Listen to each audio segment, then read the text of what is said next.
Lucky South lang po yung natatandaan kong Oh, pinipirmahan. now you're lying again. Mr. Chairman, with that, I move to cite in contempt for violation of Section 11, Paragraph C. Hindi ka naman bobo matalino ka eh. So tinatanong kita, kung ngayon na-realize mo na ginamit ka ng korporasyon.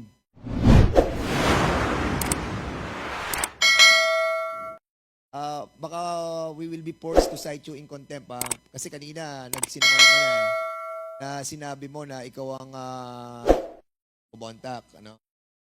But unfortunately, the line of questioning of Congressman Abante leads to something pero you're refusing to answer. And alam mo, kung bago ka lamang dyan, we will be considerate. And now, you're denying na wala kang alam. And I believe dito medyo pinaiikot tayo nito. And I'll be holding back, no? Yung ating nararamdaman sa ngayon because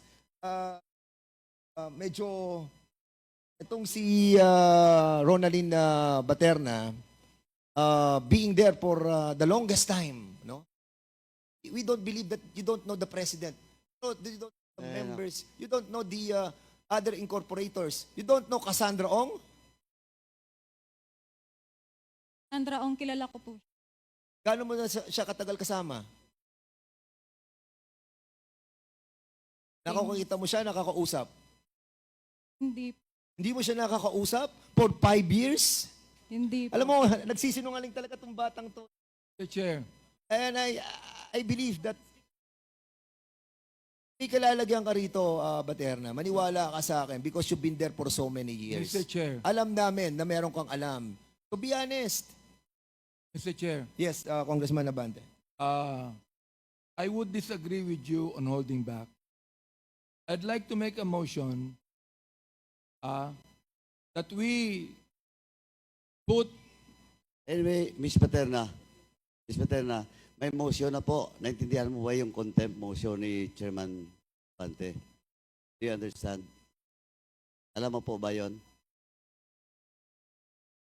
Ito, kasi Ms. Paterna, as far as I understand, pag sinight ka ng contempt dito sa House, you will be detained. No? Ngayon, yung contempt is part of our internal rules, Section 11 of our internal rules. At alam mo ba yung violation mo? Your violation is Paragraph C of our internal rules, Section 11, Paragraph C, refusal to answer important questions from the members of this committee. In short, you are lying. Pasensya na po kayo. First time ko po. Hindi, Tsaka hindi kaya po nga, ako kaya nga sanay. in-explain ko sa iyo. So you now understand the consequences of your refusal to answer pertinent questions. Kasi, sandali po, Mr. Chairman, who's the lady? No. She's Beside. the lawyer. Attorney, Sandali po. please don't whisper to the resource Sandali speaker. po. Let her Sandali. answer, okay, on her own.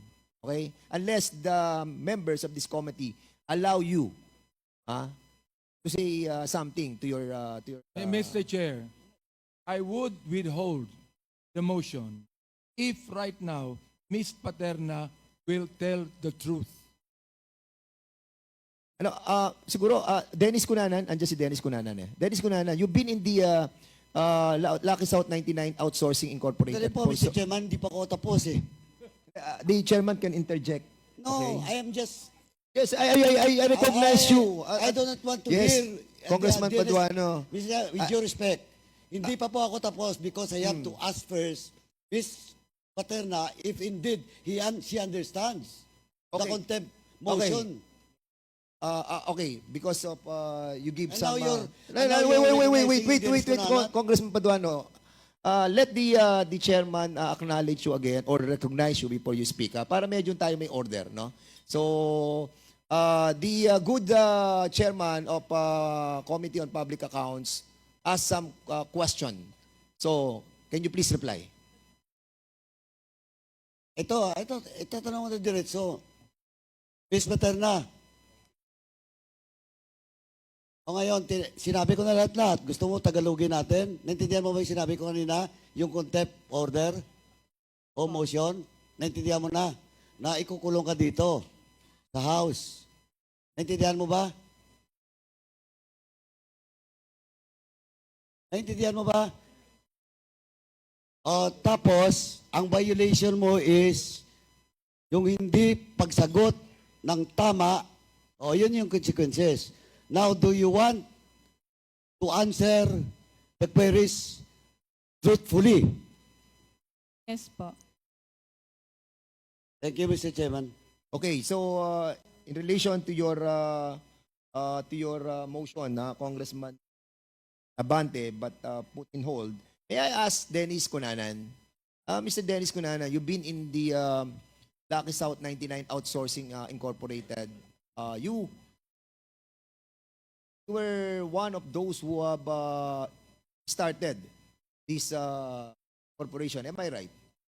I didn't start the corporation. But The you ones were who a part. assisted, yes, Kasi we kung assisted titignan ko them. yung organizational chart, kasama ka doon as a Lagay nila sir sa yes, communications. So yes, they can, you are a corporate communication and Communications. government relations. And during that time that you were a official of the organization, the corporation, you have encountered si Baterina. Am Yes, I Your correct? Honor. Yes, Your Honor. So, ano ang relasyon nyo? I mean, what is your working relationship? Working relationship, not the personal relationship. I don't relate with her, sir, but she's always there whenever the facility there, where they meet all their guests and people, high court. Ito po yung charge doon. So, in other words, she's working as a real corporate secretary. For that, I'm not really honest, but I know she's there because At kasama-sama niya doon sila Cassandra yes, Ong. Yes. Man. Okay, go ahead, Congressman. Padua. Anyway, this is a short question. Anyway, tinanong mo na si Dennis Cunanan. Dennis, sir, now you know talaga yung Miss Paterna, di ba? Yes, Your Honor. Okay. When was the time that you know the person, Miss Paterna? When they first asked me to go into that Year na lang po, year na lang. 2019, 19. Your Oh, Honor. 2019, Miss Paterna. Kilala mo po si Dennis Cunanan. Any. Oh, nakikita mo. Opo. Oh, pero Dennis, that time, di ba, si Miss Paterna is associated not with Lucky South 99, but with Whirlwind. Yes, sir. Oh, Miss Paterna, do you confirm dating Whirlwind ka? Alam ko po, Erwin, yung parang ang pagkakalam ko po, Hindi, Miss Paterna, you first sign a document doon sa lease agreement na pinakita kanina ni Congressman Adyong representing Whirlwind. Sa kabila, Cassandra Ong. Tapos, yung bagong amended lease contract, ikaw na yung nandun sa Lucky South 999. Tapos si Cassandra Ong, nandun po sa Whirlwind. Lucky South lang po yung natatandaan kong pinipirma. Oh, now you're lying again. Mr. Chairman, with that, I move to cite in contempt for violation of Section 11, Paragraph C. Refusal to answer pertinent question or lying, Mr. Chairman. Mr. So move, Chair. Mr. Chairman. Mr. Chair. Mr. Chair. Congressman Abante, you I'm still on with my interpellation. Before we act on the motion of Chairman Paduano, I would like to ask again, Ms. Paterna, kung ngayon naniniwala siya na ginamit lamang siya ng korporasyon.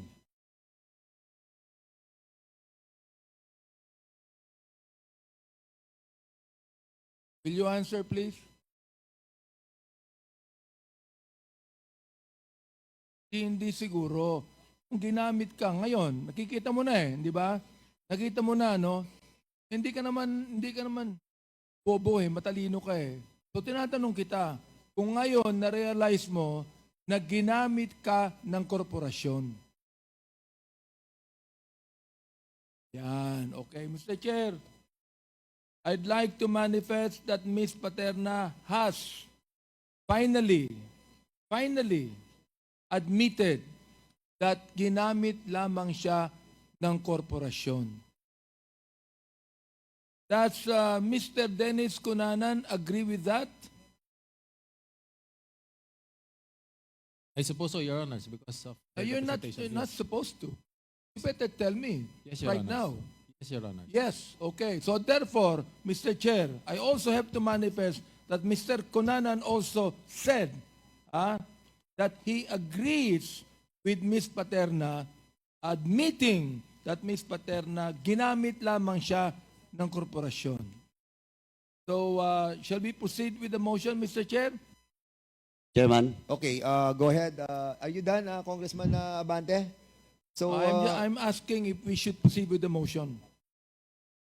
Yes. well, there's a It was- motion to Yeah, cite her. it was Chairman Paduano who made the motion. If I would like to ask if Chairman Paduano No, would like I to think proceed with the the motion. rule will bear us out. The first who did the motion was Congressman Abante.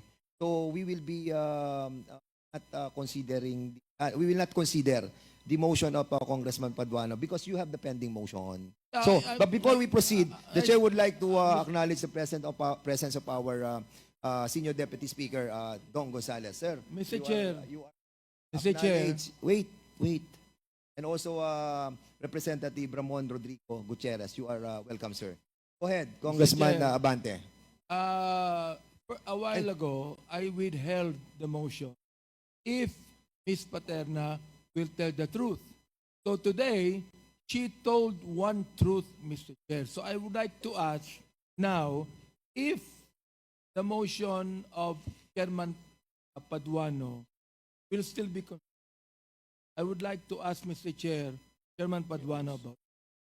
Mr. Chairman, of course. Go ahead, Congressman Paduano. But Of before you proceed, the chair would like to acknowledge the presence of Congressman Ernesto Dionisio Jr. of the First District of Manila and Congressman Paulo Ortega of First District of Laos. Sir, go ahead. Of course, I will yield to the some of the honorable committee. But before I will, whether I will hold back my motion, Mr. Dennis Cunanan, last na lang po to sa issue na to. Since you started with Whirlwind, di ba? Tama? No, sir. Lucky South. As consultant, di ba? Lucky South, Your Honor. Lucky South. Yes, Your Honor. But, alam mo po na si Paterna is with Whirlwind originally. Yes, Your Honor. Because they were the ones who handles the facility. Who handles the facility. Yes, Your Honor. And even the lease contract, alam mo rin yun. Oh, yes, Your Honor. Na she was the one who represents in that contract, first contract with the Cruz family. Yung first contract, Your Honor, it was the original incorporator of Whirlwind, Mascarenas po. Sa Renas, ba't nandun din si Paterna? Employee po nila. Oh. Tapos, nag-Lucky South siya. Yes, Your Honor. Siya na ngayon nag-represent sa Lucky South. Yes, Your Honor. Oh, last na lang, Miss Paterna. Do you confirm the statement of Dennis Cunanan or you still refute? Alam ko po, Lakis. And then, do you confirm na una, nasa Whirlwind ka? Tama? Opo. Okay, at least sumagot siya ng tama. So, Mr. Chairman, with that, I withdraw my motion, Mr. Chairman, for a while. Kasi marami pa mamaya ako itatanong kay Ms. Paterna.